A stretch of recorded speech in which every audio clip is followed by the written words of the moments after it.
کبھی کبھی زندگی میں ایسے لمحات بھی آ جاتے ہیں جب انسان کو لگتا ہے کہ اس نے اپنی گزری ہوئی زندگی میں کچھ نہیں پایا، سب کچھ کھو دیا ہے،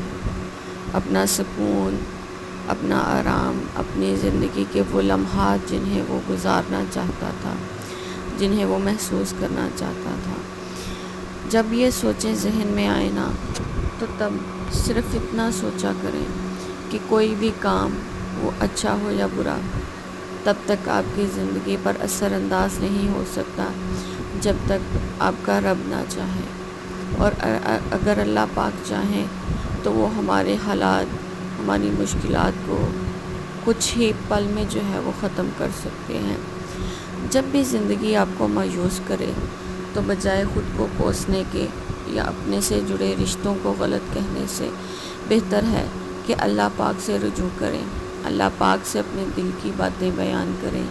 اپنے ذہن میں آنے والے خدشات اور اپنے ذہن میں آنے والی سوچوں کو اللہ پاک کے ساتھ بیان کریں۔ یقین کیجئے ایسا کرنے سے آپ کی زندگی بہت پرسکون ہو جائے گی، کیونکہ ہر مسئلے کا حل شکوہ نہیں ہوتا، کچھ کا حل صبر بھی ہوتا ہے۔